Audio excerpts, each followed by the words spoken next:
Lin Wu felt a surge of pressure as the lady in the green robe placed her hand on his shoulder. "Don't be impulsive. We are no match for him," she warned firmly. Stammering, he replied, I didn't think about it."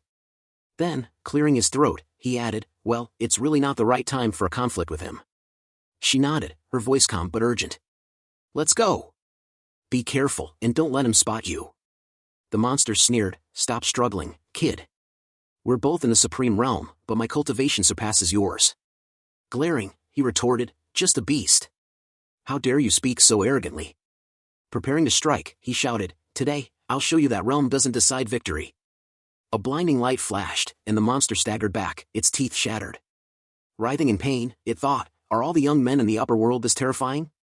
Shouting, "Supreme Fist Intention Kill," he charged forward, his fist poised to strike with overwhelming power. The monster cried out in terror, "Lord, save me." Gu Changda sneered, "If you can't even kill him, why should I keep you?" Hearing the voice, he froze in shock, cold sweat dripping down his back. Turning around, he shouted, "Gu Changda." In a panic, the monster pleaded, "My lord, I can be a walking beast. I can swim fast," desperately trying to offer his usefulness. With fear, he asked, "You're not dead? You actually escaped the red-clothed devil?" Gu Changda replied coldly, "I can tell you're a bit disappointed." Gu Changda muttered to himself, "You destroyed my ancient country, took my love away." His voice laced with bitterness. Drawing his weapon, he growled, "I think about drinking your blood and eating your flesh day and night." Charging at him with gritted teeth, he yelled, "Gu Changda, I've been waiting for this day. Let's end it all today." With a smile, he replied, "What a coincidence, I've been waiting for this day for a long time too." Waving his energy-formed fist, he declared, signaling the use of a supreme, strategic move. Gu Changda countered with his own powerful attack, ready to face the challenge head-on. Seeing the weapon, he screamed internally, "What? Is that the Imperial weapon used against the Grand Elder of Purple Mansion?" He mocked, "I'm a bit disappointed in your growth rate." He shouted, "You're just using the Imperial weapon to bully others. What else can you do?" Saying this, he roared, "Taishan Luo Fa Xiang." While fleeing, the orange-robed lady exclaimed, "Look!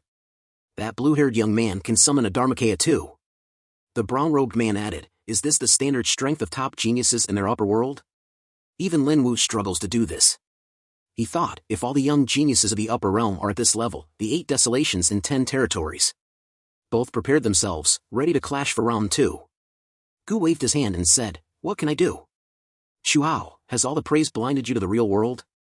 Baffled, he exclaimed in shock, "What? 2 Imperial artifacts?"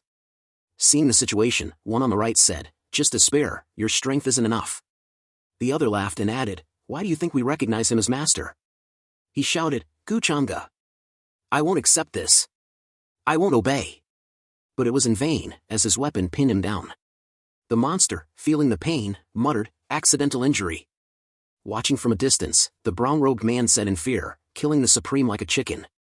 The pink-robed lady replied, "The one who was killed was no ordinary person." His face darkened as he turned and said, "Let's go. We can't stay here. Finding Master Lingulu's treasure is our priority." He thought to himself, "Only with that treasure will I be able to fight this person." A system prompt appeared in his mind, "Kill the Son of Luck, Chuao. Congratulations to the host for obtaining the Tongxian Mirror." He repeated, "Tongxian Mirror?" The system explained, "It's a mysterious treasure that can reflect the underworld, the 9 heavens, and even the river of time." Thinking about it, he wondered, they're all connected to time. What's the link between this and the time-space monument? While holding the weapon, he thought, if I give this to Lin Qiuan, she should be happy. He looked back and shouted, "Lord of the Palace, Gu Changdam." Before he could speak further, Ada beheaded him and the others, landing with a cool pose and declaring, "Purge." Ada reported, "My lord, they've all been killed." The monster flattered, "Hey, brother, from now on, you're the big brother, and I'm the second. Please guide me." Gu replied, "Their flesh and blood will be your reward." Feeling pleased, he said, "Once I refine this Taishang too, I'll finally enter the Quasi-Emperor realm." A group discussed their situation. One said, "The void space Miss Luoluo mentioned should be here." Another replied, "The treasure of Venerable Lingulu was left here, but we didn't know for years."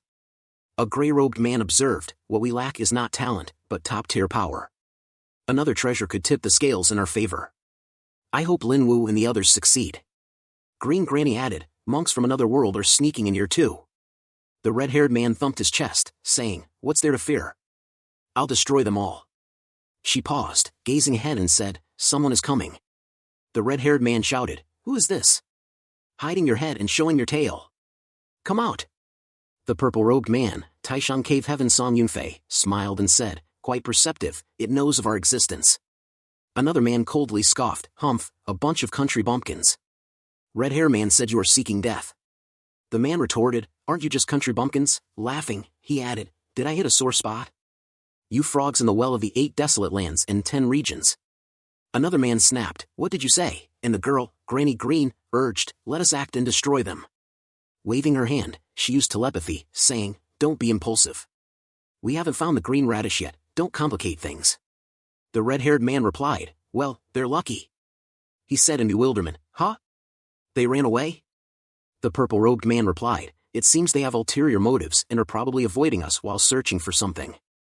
He glanced at the void and suggested, why don't we track them and see what they're up to? Then he asked, how about it's Miss Gu? She emerged from the void and said, then let's do as Brother Song suggests. Her name was Guing Shuang, from the eternal life of the Gu family. Subscribe, like, comment, share.